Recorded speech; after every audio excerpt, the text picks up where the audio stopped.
So today, before we start our fortnight video, I thought we'd just have a day where we could talk about self-publishing and maybe some struggles all of you are also going through with them, and any questions you might have. Sorry guys, my bangs are just driving me nuts right now. I need to stop looking at myself because I'll nitpick everything. There we go. Just take a look at chat. Stay away from chat because otherwise I'm just going to stare at my hair and just focus on every little thing wrong with it because that's how I am. I don't like looking at myself on camera. But today really is about helping other people that have gone through the self-publishing journey and the huge letdowns and the expectations and the burning out from both ends. And trust me, coming from someone that owns their own company, I completely feel you. I've been there and it is a long journey. I first started this journey in 2012. It's now 2018. And I will tell you, I had to make a hard decision to go ahead and go through a publisher because I didn't have the drive or ability to market myself like a team of people could do. I didn't have enough hours in the day and I just had to let it go. It was really hard. Hey, Thinkin' Geek. How's it going? We're doing our writing segment today just for a little bit for the first hour, and then we'll be starting at 1:30. We'll be doing Fortnite. And I think I got the time switched up today because I forgot Wednesday. The first part of the day is my writing show. Like I say the first part, but it's like an hour today. And then I upload these later on YouTube. So right now we're just doing our writer's workshop. And then we're going to switch over to Fortnite. PvE, save the world. I do not play PvP or the BR. I've had people ask me about that a few times. Like, why don't you play BR? I don't enjoy it. But I know a lot of people play it. So you guys do you. Yes. Today we are helping people that are self-publishing. Normally, I talk to people about the path to getting published, but I thought since we always talk about going to getting your work published, which were the first 3 videos I covered over the last few weeks, I thought today we could talk about what if you want to go the self-publishing route? Like, what does that entail, and how long does that take? And things that I've learned through self-publishing that I wish I would have known when I first started way back in 2012. So that's where we're at today. And Alora came in and said hi. I know Alora is streaming right now, but if you guys haven't seen his video, I think he just posted it today up in chat, where he's talking about the STS build that he does and why. You guys should definitely check it out. Super awesome. I usually try to get a tutorial vid out once a month when I have a free moment. I really should get more out. I usually post my gameplay up, well, stuff that doesn't have music involved, so. And I like to help all writers out, and I usually take these first few minutes to allow people to kind of come in and relax and see if people want to ask questions, because sometimes it takes people a few minutes to realize you're live and they're going to check it out. So the reason why we don't do music on these, as I was saying earlier, is copyright issues. I always take these and I post them afterwards. So I like having music, but I like being able to post reuse videos for Twitch on YouTube because it's just so much extra time. I have to do it all. But anyway, one of the things that I learned when I was doing my self-publishing was that you treat it like a business, and depending on how much you want to invest in that business is going to pretty much decide your outcome for being self-published. The best route to go, in my opinion, is still Amazon self-publishing. But I will warn you that Amazon takes up to 72 hours to publish your work. So if you have a small following, or if you have, a pretty decent sized following and you've used platforms like, say, Smashwords or something like that, which I also really like Smashwords. The community on there is really inviting. They're awesome. Another really great community to be involved with as a self-publisher is Goodreads. And you have to have someone else actually recommend your work on Goodreads before you show up. But you can create a profile for Goodreads, and they'll put you up. And eventually, when you get enough recommendations, they'll actually link your book up that way, which is awesome. It's fantastic. Oh, hey guys. Hey Bulletproof. Welcome. And also, Capizon, welcome. We're doing our writer's workshop right now, and then at 1:30 we're going to start Fortnite PvE. Hello. Oh, a new person here. Let's see. I think Capizon is new. I think I've seen Bulletproof Gamer before. I'm pretty sure I've seen you before. If it's my mistake, sorry, but I think I've seen you. And then Napto is new. Welcome. Hello. Yeah, okay. So today what we're doing is we're talking about people that are wanting to self-publish and really great platforms for that. We just got a follower. Let's see here. My alert is working. Is my alert working on the screen? It's not. Okay, hold on. Let me switch over. Okay. Capizon, thank you for the follow. Thank you, and welcome. Hey, sweetie. How's it going? I saw you on a Laura stream earlier.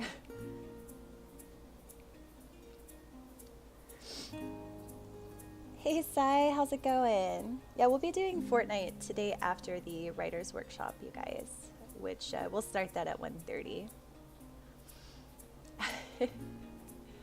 Allura is back. I saw you earlier. It's super bright in here right now. So I tried, today I just got fed up, you guys, and I was like, I'm gonna put up my second monitor. So I get my second monitor set up, and I have a second port for my VGA, because my secondary monitor is so old, you guys. It's like, I think I got it in 2010. I want to say it is like so old. And so I tried putting the secondary VGA on the back, and it would not detect my monitor at all. I tried. It was not detecting it. So I'm either going to have to get a converter, because it doesn't even have an, the weird thing is it has a USB, but it doesn't have an HDMI. So it's either I'm going to have to get an adapter, or I'm going to have to break down and actually buy a secondary monitor, which really makes me sad, because I kind of don't like spending a lot of money. I hold on to things as long as I can until they just don't work anymore.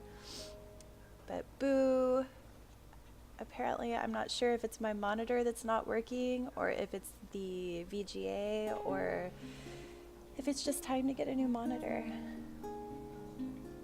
But yeah, so welcome everybody. Welcome. Get the adapter. Yeah, I'm gonna try. We'll see. Hopefully it'll work. Darn it. Because I know I'm gonna need to build up a new, or at least replace a few things on my computer, because I built this guy back in 2015. So might be time to replace a few things. I know the graphics card could use an update.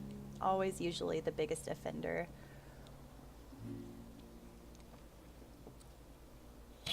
Power level. Oh, we'll totally talk about that in just a bit. We'll totally talk about that. We got just a little bit longer on our writers workshop, and then we'll talk about Fortnite in just a bit.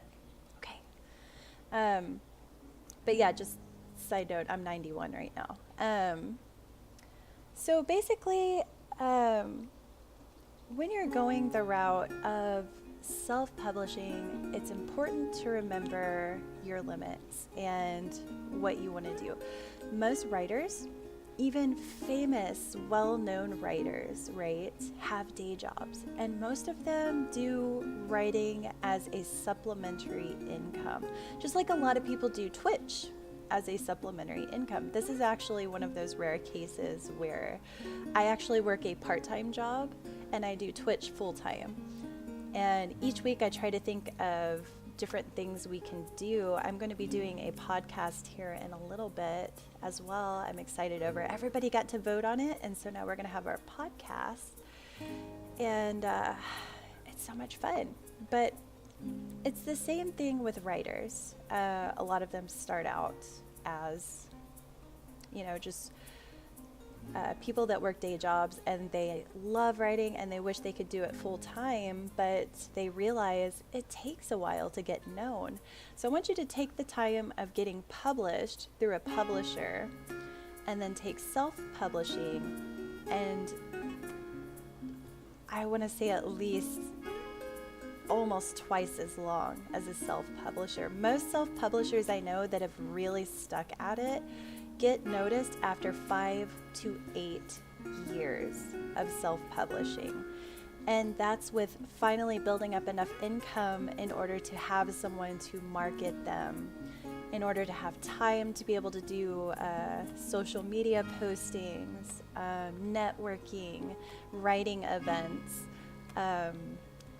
all of that sort of thing, going to conventions, because there's writer conventions, and speaking at public events like libraries and all of that. And it just really takes time. The same way it takes time on Twitch for people to slowly build an audience, it's the same thing with self-publishing. Oh, really? Oh, okay.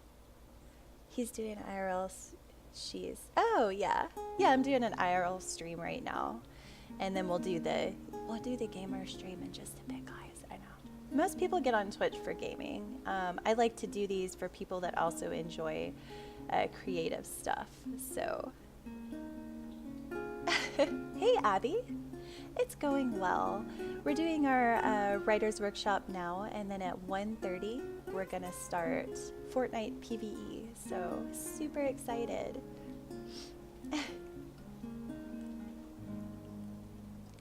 Gray wave, best wave. Hi, Laura. Oh, did you? It's okay, Sai. No, a lot of people do that. Like, sometimes I'll have two or three people I like to follow because they stream at the same time. And the few hours before I get on my stream, I actually like to go on their stream and check them out and say hi. And I usually try to do Cylon and Alora because they're up about the same time. And then TC comes on, I think, in just a few hours. He'll be going live, and I usually try to at least say hi at some point because all of our streams kind of line up. So yeah. And Abby, I wasn't sure if this was actually classified as creative or IRL, and I didn't want to get banned, so I was like, I think this more classifies as IRL because I'm giving like life experiences for writers and things that I've gone through. So usually my more creative ones I'll do is here in a few weeks I'll be starting to make my cosplay. And so I like to go live while doing that sometimes, like sewing and whatnot. And I did Makoto?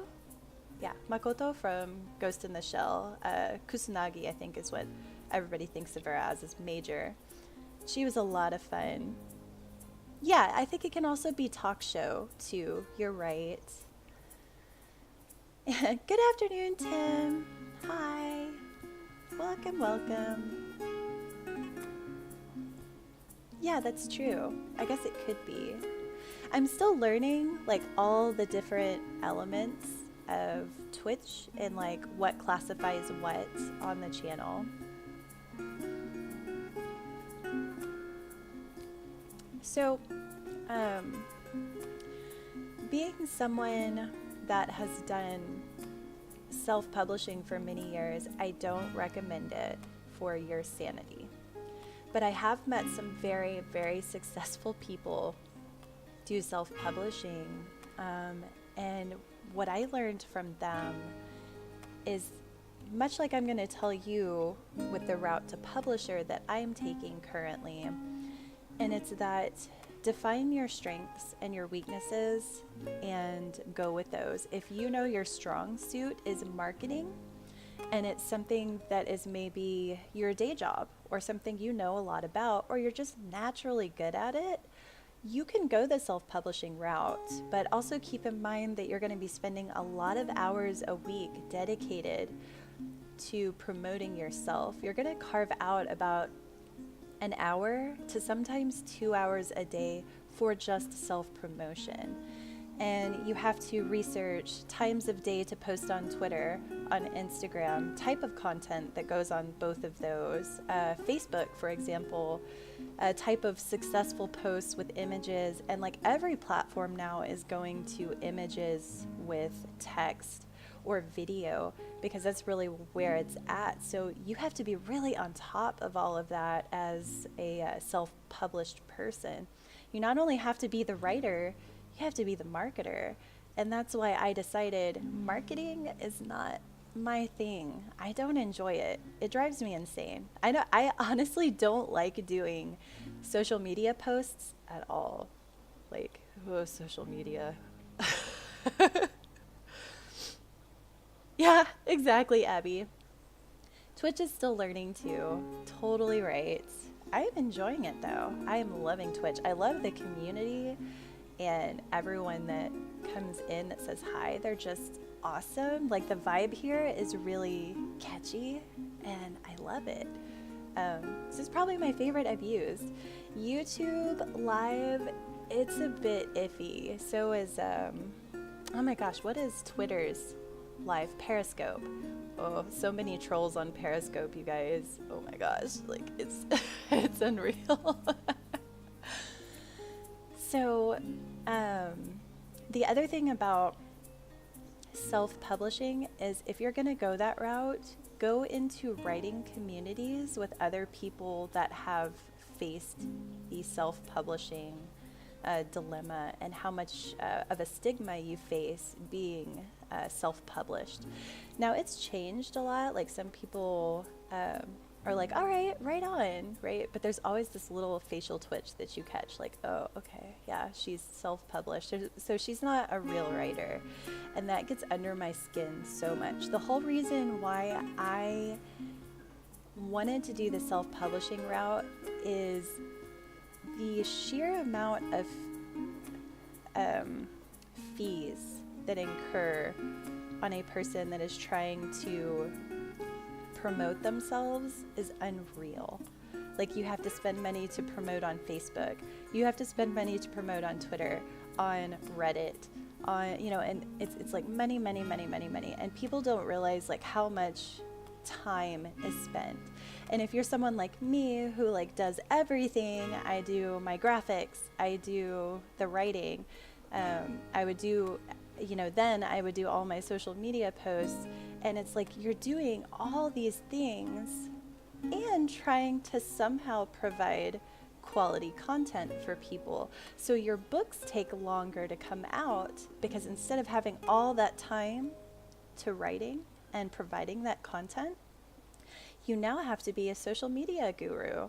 And not only social media, defining each one of those types of analytics on your dashboard that you're looking at and figuring out what times of days to set bots to promote you, what time of day works best, how many times a day you have to post. Like it's ridiculous. And that's when I decided I am not releasing books when I want to release them. I am taking twice as long. I'm completely burnt out at the end of the day. Somebody else needs to handle this. And as a self-published individual that is motivated, that can do all of those things and still provide quality content for you, for other people, mad respect. Like, yeah. Hey, Q, how's it going? Hey, T-Bags, how's it going?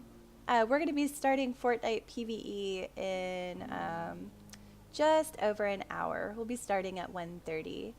So, yeah, I forgot to mention earlier today, I think I made a post that said we were going to do it at 12:15 for the drawing today. So sorry, I forgot about my writing workshop on Wednesday. I have them every Wednesday at noon, and then we pick up Fortnite at 1:30. Oh, hey, welcome back, Octavia. How's it going?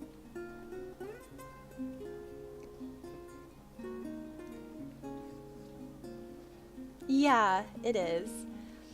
And coming from someone that's self-promoted since 2012, I have learned what not to do hardcore.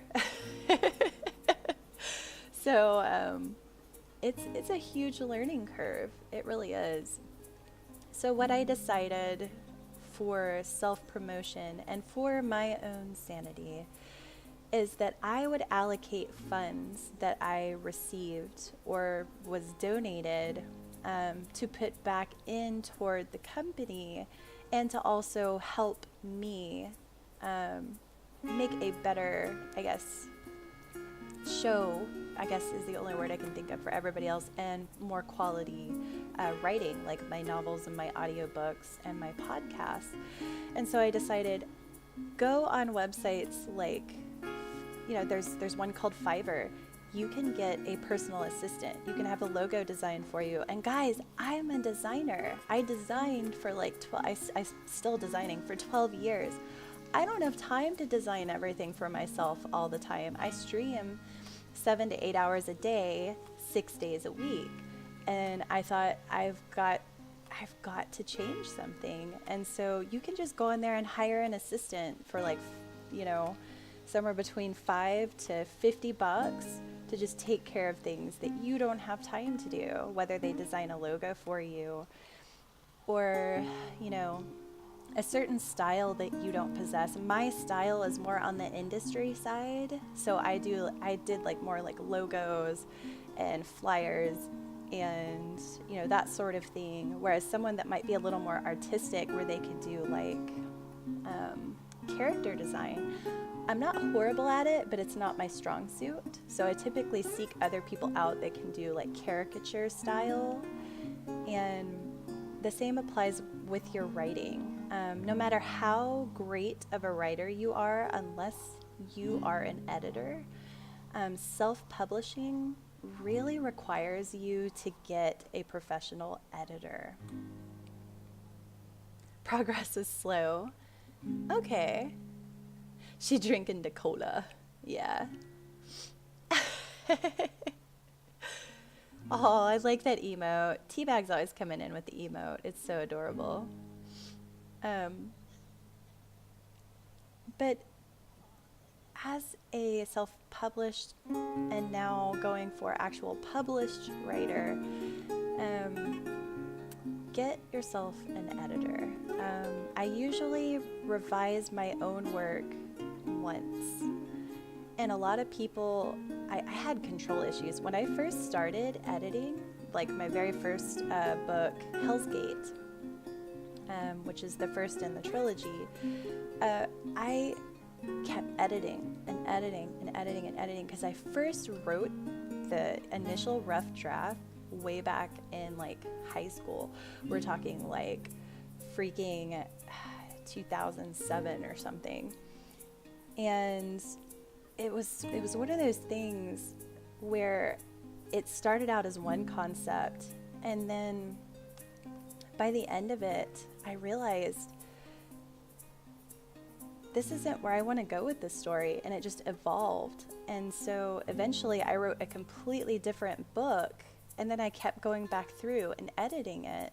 And it was just getting edited to death. And I realized I have to let this go. I give it to an editor because grammatically they're going to be able to break it down. My sentence structures, my paragraphs, like that's going to be their forte because they're great at that. I'm not an editor.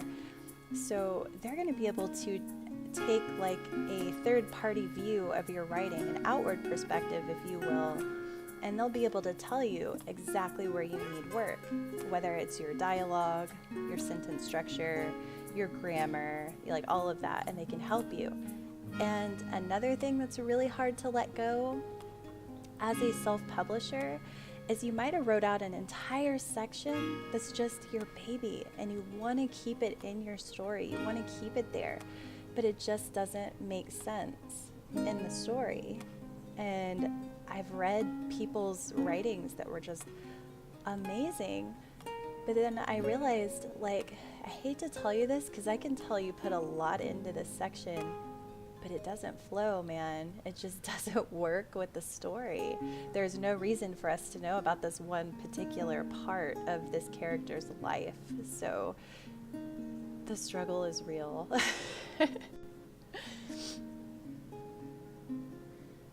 Being centered. Oh, hey, Julia. How's it going? Teabags with the emotes again. Yeah, exactly. And it's all about having that fresh perspective. Like, yeah, there's some things you'll never catch as a writer. Exactly. You need outside eyes. Exactly. It has to serve some purpose to the plot, the major plot. And a lot of people that I've met, especially when I've taken creative writing courses when I went to college, creative writing was I did a double major. Creative writing was one of them. And so many people get offended when you tell them, like, you need to take this out. And I don't know if it's just the young mind or young writer mentality of taking things personally. Guys, when you self-publish, especially, you cannot take that to heart. You have to be able to take that as constructive criticism. Trust me when I say, if you have 7 out of 10 people, or 10 out of 10 people maybe telling you need to change something, they're not just crazy, okay? Like, that's a legit thing. You need to work on that, because if someone's lost and your writing has just become all like fuzzy in certain parts, it's time for a change. It's time. I found critique partners help. Yeah, exactly, Napto. If you can find writer groups in your city, which I think a lot of them have Facebook groups, there's some pretty decent online writing communities. Like, I think Water Cooler is one of them that's older, but it's been around forever and they're really amazing. Writing.com, I used to go there, but I don't think I've been in years. Really great. Reddit has some awesome communities if you're really big into fantasy and sci-fi. Their whole subreddit is awesome. A lot of well-known authors will come in there and they'll actually give helpful critiques to you. They have like set days, they have contests. It's really neat. And NaNoWriMo is also really amazing. They have a boot camp that's really helpful that you can do up until NaNoWriMo in November. Let's see. Octavia, there's certainly a difference between writing a story, telling a story, and crafting a story. Only one of those makes published selling books. And exactly. You can write stories all day long. What it boils down to is anyone else interested? Like, there was one story when I was in my creative writing course that I really loved. I loved it, and I put a lot of effort and time into it, And I was really excited, and I brought it to the class, and I couldn't wait for people to read it. And this was my earlier times when I first started like wanting to get into writing professionally.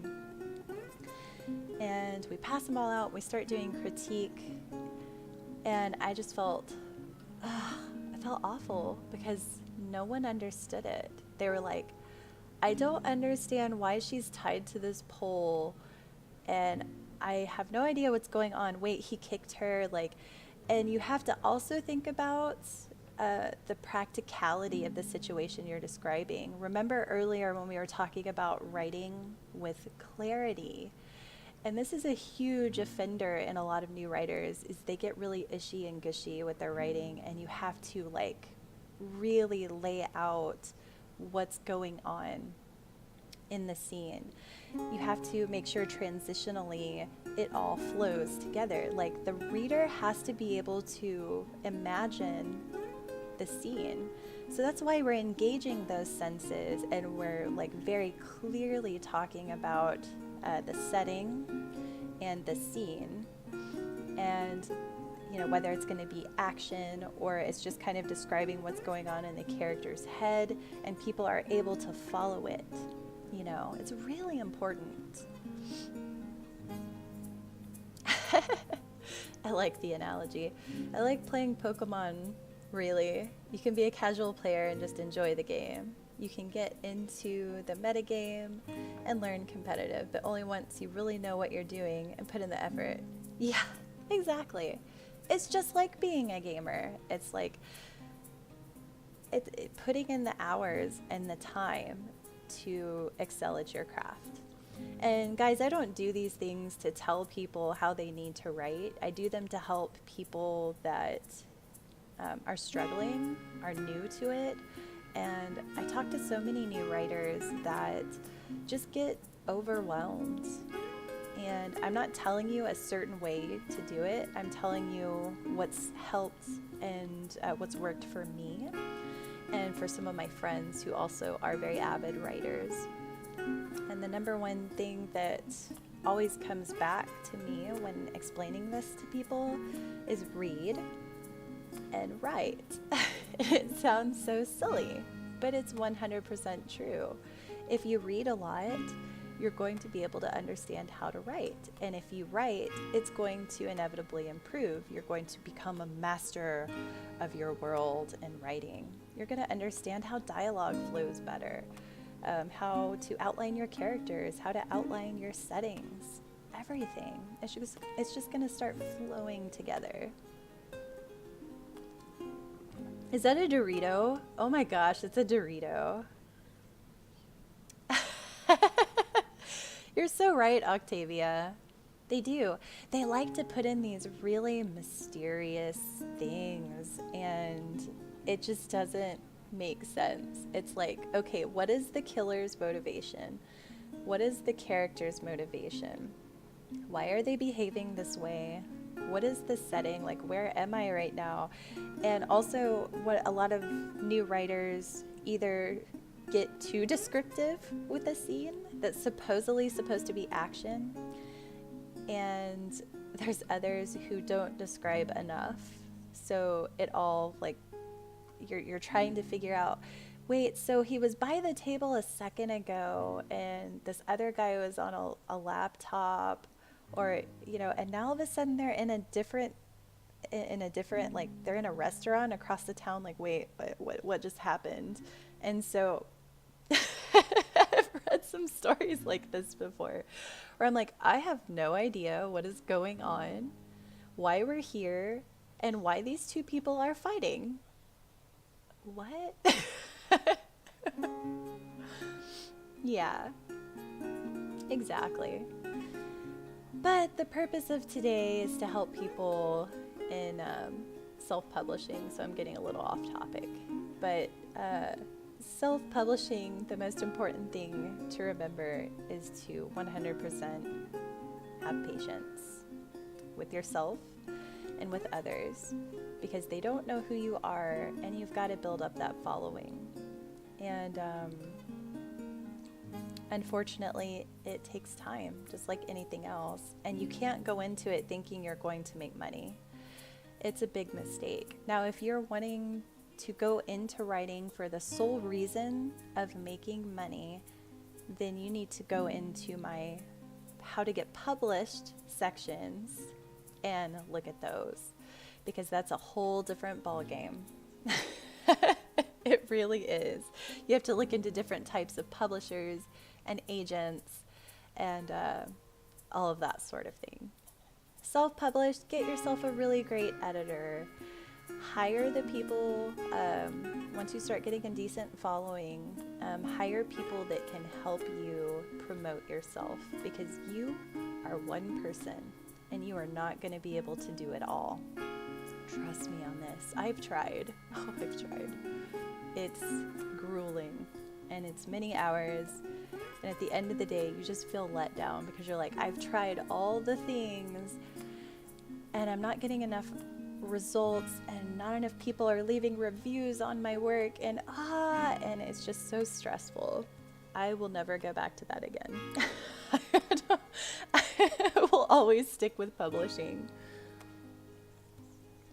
It may take me longer to take that route, but I'll take it. Until then, I will do my audiobooks, my podcasts, and put my work into publishers. It is. And honestly, I think it's been that way for a long time. There's just so many other people that go into writing that it's really all about who is backing you as a writer and who has the time of day to be able to get you in the public eye constantly. And with things like this platform we're using, Twitch and whatnot, I think it's a really big, exciting day for people that are wanting to go into business for themselves like me. So it just takes time. As a newly published author, it's all about reputation and trust. Nobody's paying $20 for a book from an unknown author, and it's so true. It's so true. A lot of people try to say things that tell people that want to go into self-publishing, you can do it. You know, you can just put yourself out there and you can do it, and you can. What was that author's name? He was a sci-fi author, and he was the one that wrote about Mark Watney going to Mars. Oh my gosh, I can't think of the name right now. He was self-published at first, and he actually he did it very, very smartly. He went to other scientists and he posted his work online for free for people to check out and give him hints and points about the science and where his science was wrong. And he took that to heart, and he also put that into the book. And the guy, I think, made like $1 million within the first 3 to 5 years of publishing that book. So really freaking awesome. So sometimes it can happen for people, and I don't want to discourage people that want to take the self-publishing route, because if you can actually become successful at being self-published, you're going to make a lot more revenue that way. It just takes a lot of time. I can do everything. I know, teabags. I know. You're pretty awesome. But it takes a lot of time. And I started out that way too. I was doing everything for myself. And I was also malnourished, stressed, losing hair, losing sleep. I got maybe somewhere between 2 to 4 hours of sleep because I was devoting all my time to promoting myself, and then somehow having time to also write on top of working a full-time job and going to school. So trust me when I say I've been there, and now I realize I can't do that for my sanity. Yeah. Always try. Don't give up. That's just silly. Try to promote yourself. You can try that route. And I will say, Amazon has some great tools if you're able to, have a little bit of disposable income to promote on Amazon. They have some really great tools to help you out with that. Like, you can pop up in other people's recommended section. So you can definitely do it. It's just just expect that you're not going to get a huge following right away. It's going to take time. It's going to take time for people to leave reviews with your books. Let's see, 2 of my books are under revision right now. The one that's up on Amazon, that's been up on there, I think, since 2014 or 2015. My first review on that book was 4 months after I released it. And since then, I think maybe I've gotten 3 more reviews, maybe 4 reviews. People just don't naturally leave reviews over things that they do. And you can't pressure them because that comes off weird to people. You can offer to set up different things like email interactions, that sort of thing. But that all goes into marketing and learning what's going to work well for you. The email blasting thing, I find them annoying. As soon as someone sends me an email, I unsubscribe immediately. I hate emails, especially if someone's trying to promote themselves with me. So I completely get it.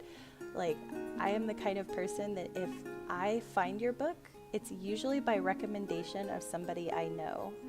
And it's really frustrating as a writer, right? It's like, how am I supposed to get people to leave reviews if you can't even get them to read your book? And that's the struggle. That is the struggle. Yeah. Failing is a part of it. It's a part of everything. You learn so much more failing than you actually do succeeding. Because when you succeed, do you ever stop and take a look at that and go, why did I succeed? Who does that? Right?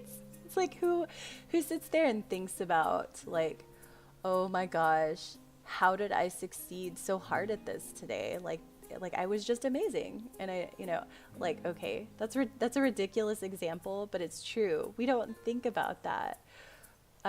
What we really think about is our failures, and that's in every aspect of your life, whether it's relationships, whether it's your writing, whether it's a game you were playing.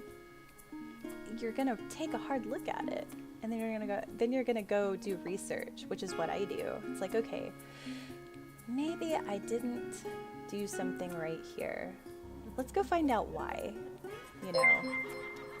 Oh, there's our notification. Asking someone or telling them to leave a review is a promise that you're going to be looking at it. So now they feel awkward and obligated. Right? No, it's like the same thing with a lot of people. So, oh, hey. Hey, Napto. Thank you for the follow. And also, Amazon705. Thank you for the follow as well. Not sure if bot, but still say thank you.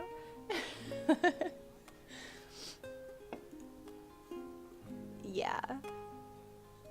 It's just, and that's when I tell people, usually if I ask someone for a review for my book, it's either because it's part of someone you know. So say if you have a friend that says, hey, I see that you got a book released, and I'm really excited to check it out. That would be an opportunity to go, hey, you know what? If you don't mind, leave a review when you're done. And I always tell them, leave an honest review. I know you know me and you feel obligated to maybe leave me a good review, but leave an honest review because people are going to respect that more. And that also helps me grow as a writer. Like, okay, maybe this story wasn't as awesome as I thought it was, or these other people are telling me this. No, you need to grow, and you're always growing as a writer. Oh, Octavia, thank you. Awesome. Thank you for the bits. I really appreciate it.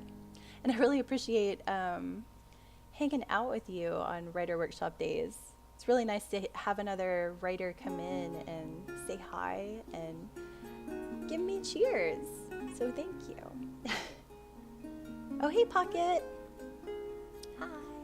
We're going to be starting Fortnite here in just a little bit. So I feel like I'm a little distracted today. Is there anything you guys wanted to know as far as self-publishing goes? I know we don't have tons of writers in the Twitch community yet.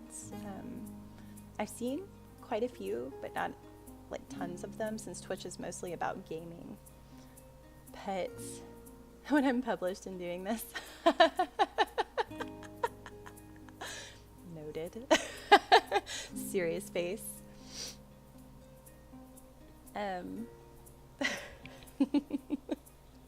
You guys crack me up.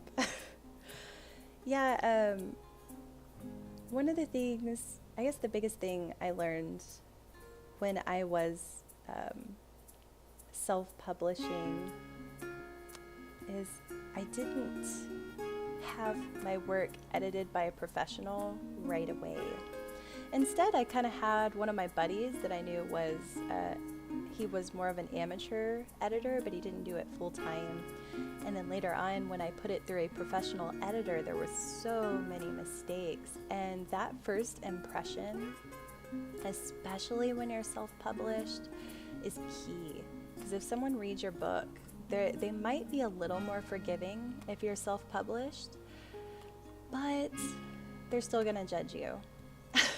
I hate to say this, but you're going to be judged more harshly when you're being self-published than when you're published. And even published novels, I've caught lots of mistakes. I think we all have. So it really depends, I think, on how famous you are too, whether editors start even looking at your stuff anymore.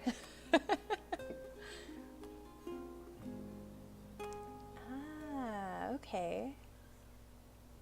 It's her hobby? Yeah. And most people either write as a hobby or write as a profession, and most people start off writing as a hobby. A lot of nonfiction writers I've met typically do it as a hobby.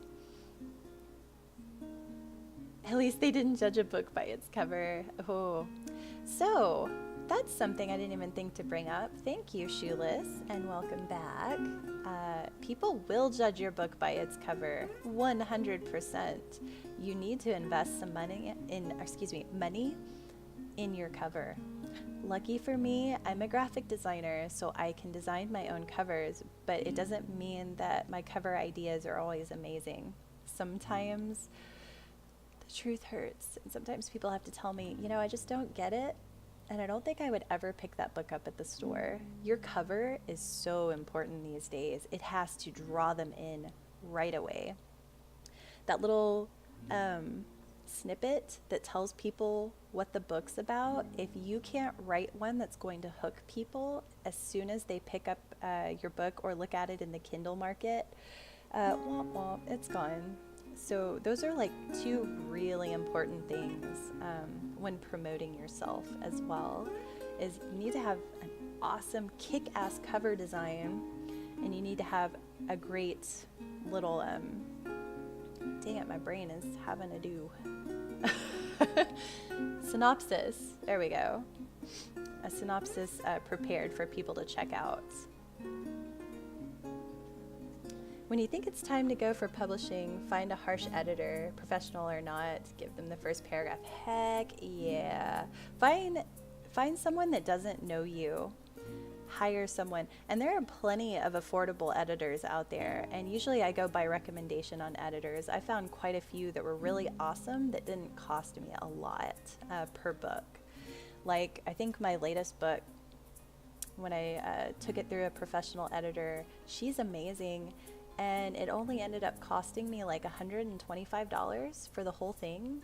And that was kind of surprising for me. Like, I was expecting much worse.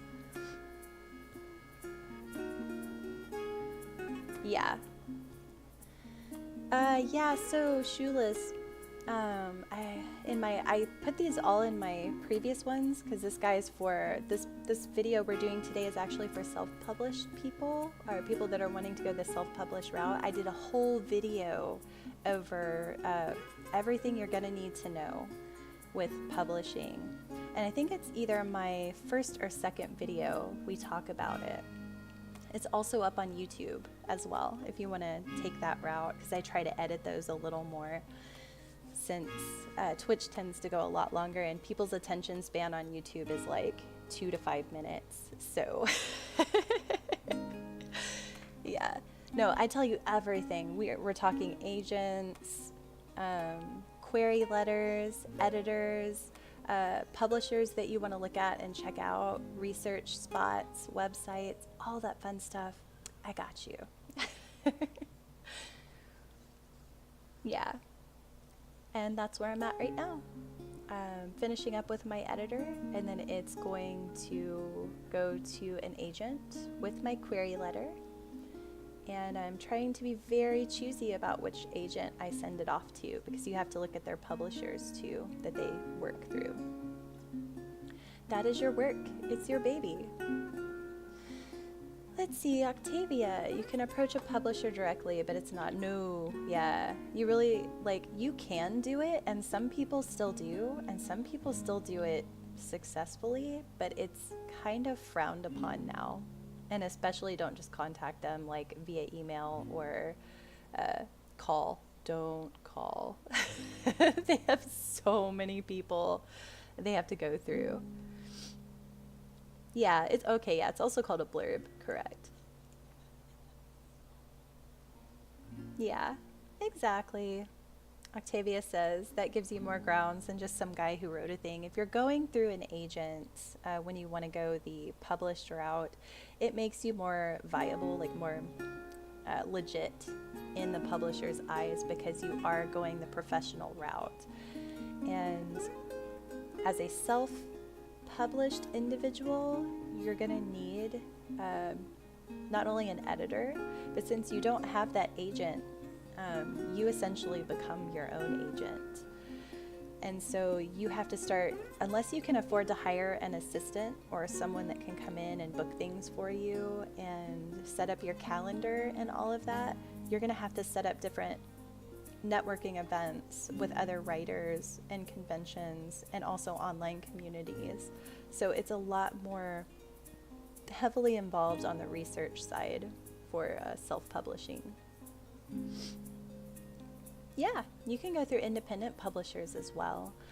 Now, I've had a bad experience with independent publishers, so I'm a little bit biased about that, but I got signed up with an independent publisher late last year, early this year, and it was awful. They didn't promote me. They actually promoted, the guy who owned the company promoted his own work over everybody else that was there. It was the most bizarre experience I've ever had. And then the second time I got picked up by an independent publisher, I was a little more weary about it. And they told me I had to market myself. And I was like, what is my motivation here? You're getting a cut of my money and I have to market myself? Like, nope, I'm out. Peace.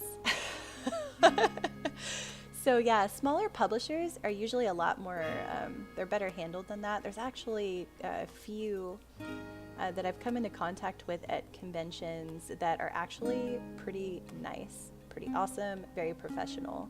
But you have to find a reputable company. Yeah, see, an agent doesn't take up works that are garbage. It means someone who is experienced in publishing sees potential in you, and that shines for all publishers. That's right. It's an example of their work. So, yeah, I know.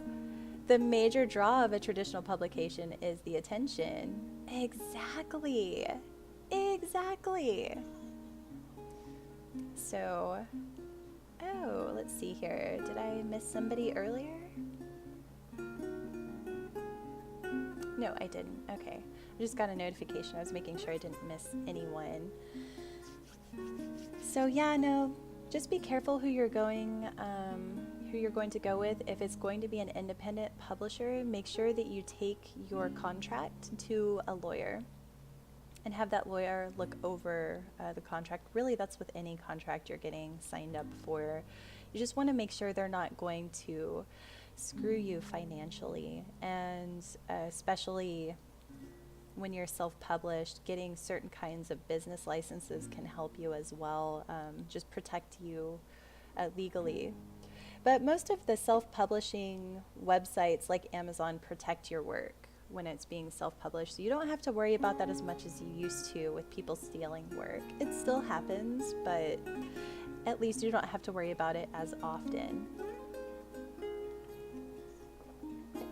All right, guys, so we've hit near the end here, and I think I'm going to go ahead and open it up to any of you guys that want to ask any other questions about the self-publishing route. If there's anything you want to know about, say, writing in general, or if there's, anything you'd like to know. Oh, hey! Super Nat, he came in. Oh my goodness. How's it going? Thank you for the bed. Thank you for the cheers, you guys. Thank you so very much. Yay! You guys, I really appreciate it. Thank you. I love being here with you guys, and you're super sweet. Oh, it's a little Pugtatoes. Yay, Pugtatoes. Yeah. Awesome. Oh, thank you. Thank you, Nafto. Is it Naf? Is it PH, like with an F, Nafto? Octavia's like, number one. Boom. Competition is fierce today.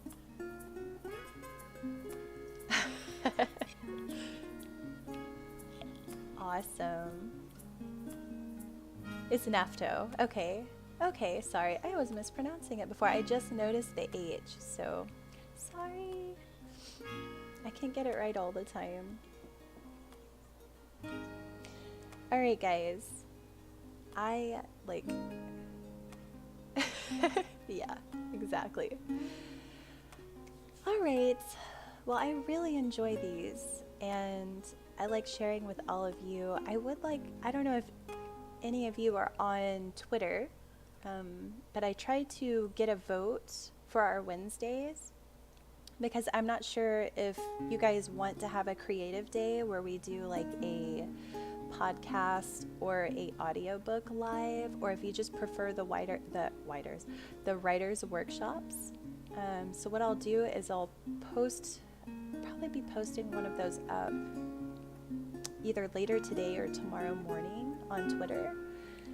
And if you guys would like to vote for our next Wednesday, I'll put that up there. Or if you want to write something in, maybe you have a suggestion or something you just kind of like to know that we haven't covered yet, go for it. And I guess I could add a poll here on Twitch too if you guys prefer Twitch. So, Octavia, I write mostly sci-fi and fantasy, but a lot of my stuff, the subgenre of fantasy is I really enjoy dark fantasy. So I like writing horror elements in my stories, but not necessarily the horror genre. I just am in love with a lot of supernatural, cult, but I also really love science and science fiction. So you'll see a lot of that in my works.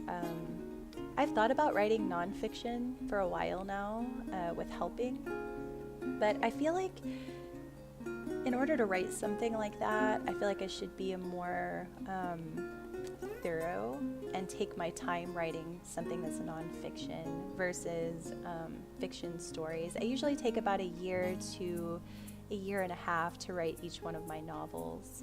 So yeah, I really, really love science fiction and fantasy. Those are my heart.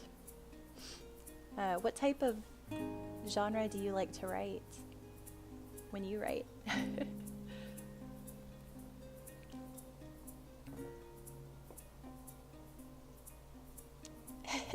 Yeah. Yeah.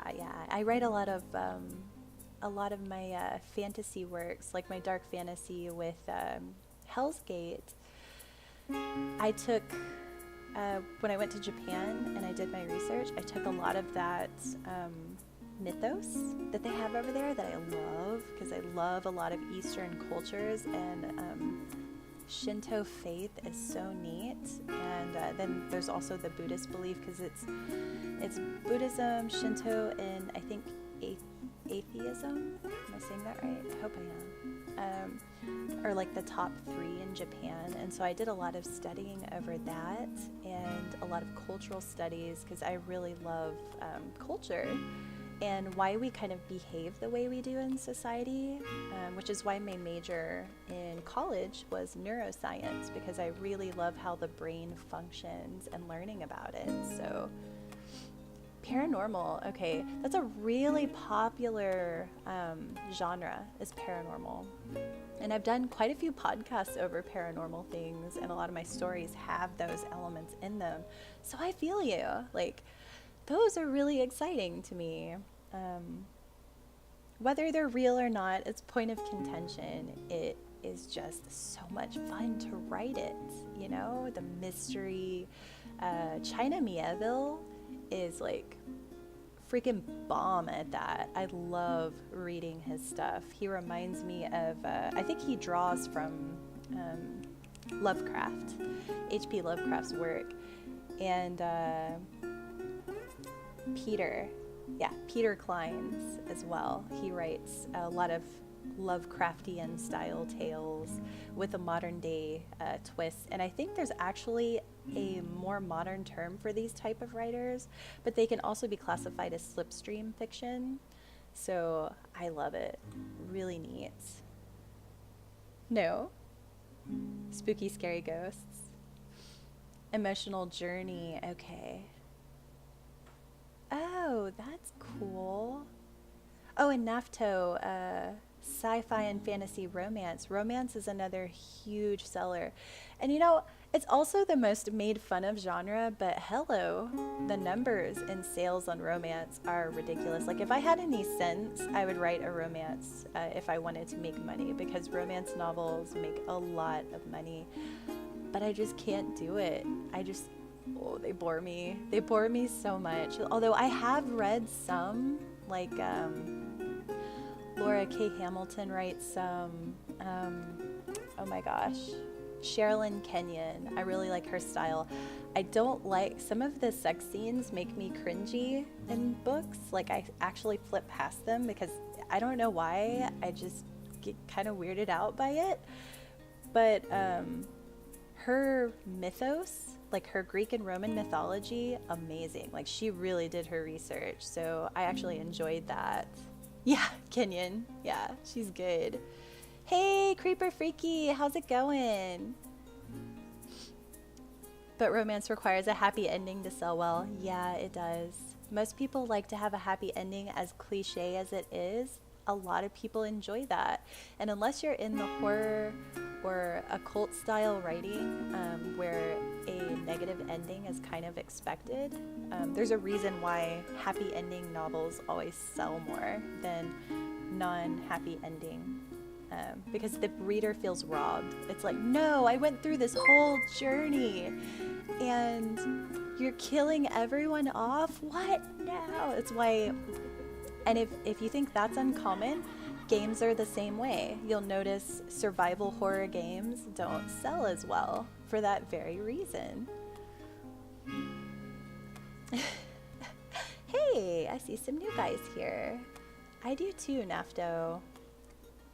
Let's see, Frozen Squall, welcome to the channel. Let's see, I started reading a lot of the classics at a young age. Yeah, there's a lot of sex scenes in the original. You are 100% right. Bromance best romance. I know. You're right, Frozen. You're right. And the fairy tale sold. See, everybody does, though. And I'm not saying that's a bad thing. Everybody likes to read a book at the end and it has like a happy ending, you know? You're like, oh, it feels good. It feels good, man. I like it. They're already dead. Awesome. Hey, Creeper. So, you guys, I need just a little break between my next stream, because I'm going to be starting Fortnite at 1:30.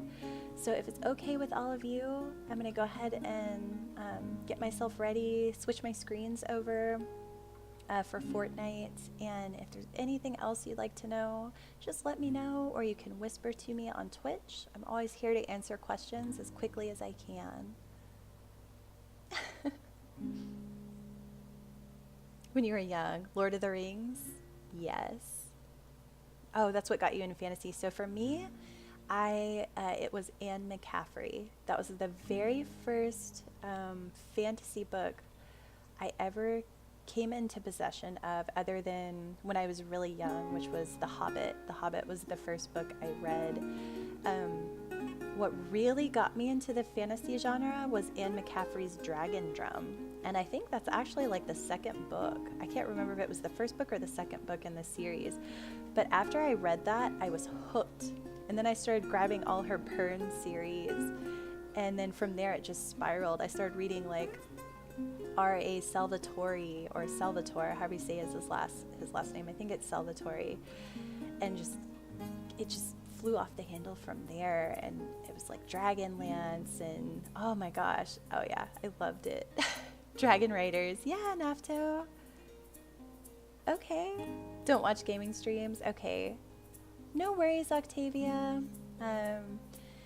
I tried to do all my audiobooks and my writer's workshops on YouTube as well. So I also have a few audiobooks up on there. She tied all her sci-fi into her fantasy later on. I don't know. Yeah, she's most known for her Pern series. I did like Damia, which was a sci-fi novel. I did enjoy that. Third in the Harper Hall series. Okay, Drizzt. Ah, Pern is a sci-fi. Well, I think most of her stuff was sci-fi, but some of it was fantasy too. I never actually read The Ship Who Sang, and that's on my list. So I'm actually excited to check that out. Yeah, I know, right, Octavia? That's what I like. I like the interaction of Twitch. That's why I really love this platform, because you get to know people that come in to actually watch you, versus YouTube, where it's just, okay, I watch a video and I kind of know this person, but I don't really know this person. And it's just much nicer. It's more personable.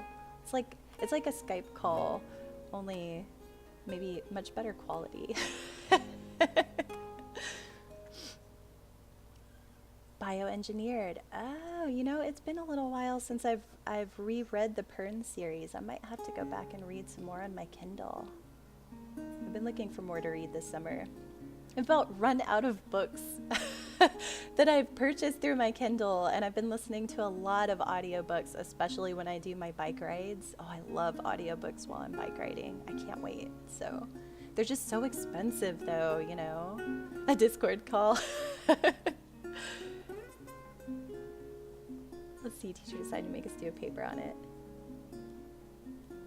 53 minutes left. How long are your chapters?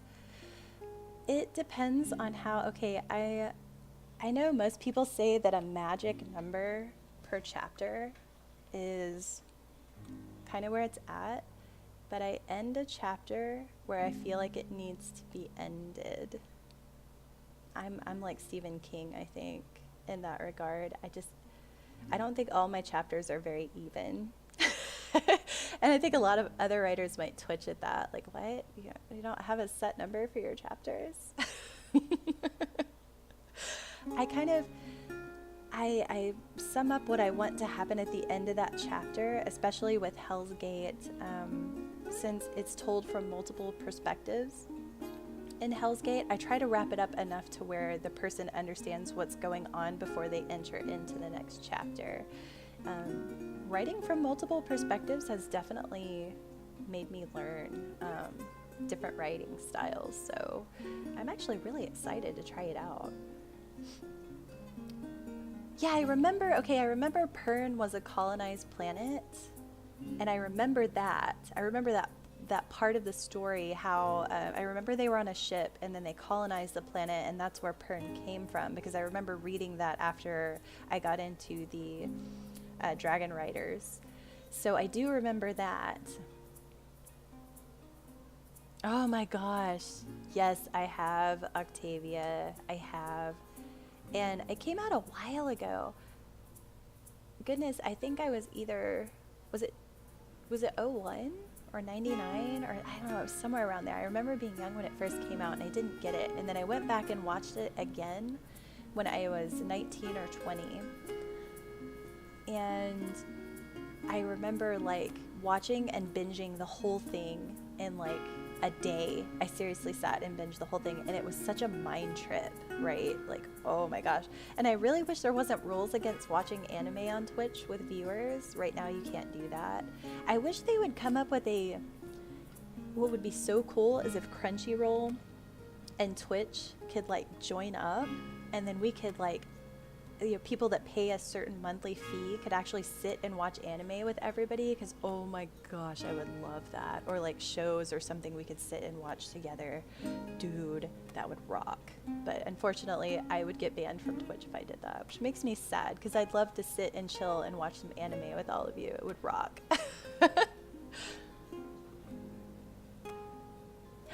Yes. You are 100% right, Octavia. That is exactly where I got that name from. You are the first person to ever figure that out. Oh my gosh, that's awesome. I know. Oh no, what happened? I don't know what happened. Oh my goodness. Whoops. I don't know what happened, Shoeless. I don't know. So yeah, you caught on to what I did with that chapter. And I am a little bit of a fangirl, I'm not gonna lie. I grew up with anime pretty much my whole life. My stepdad, who was from China, actually really enjoyed comics and manga and anime. So we grew up with a lot of science fiction movies and comics and manga. So that's me. I'm a big old nerd. It's true. I can still discuss it in our IRL chats, but maybe one day we'll actually have it set up to where we can combine the forces, and we can all sit around and watch it together. You. The sentient physical AI admin. It's so true. All right, you guys. I'm going to go ahead and head out, and I will see you guys next Wednesday. And if we can I need to set up my next monthly, I think, creative. So I'll let you guys vote, and you can tell me if you want to do a podcasting day, if you want to do another writer workshop day, or if you just kind of want to hang out and chill and talk about whatever. We can do that too. And I'll set that up you'll see it either in my feed today or early tomorrow morning. And it'll be about you guys. And we'll figure out what day we'll do that for a special this month. Does that sound good? Let's all love Lane. Lane. Okay, Creeper. I'll be on at 1:30 for the Fortnite PvE gameplay. So I will see you guys at 1:30, about 15 minutes. Yes.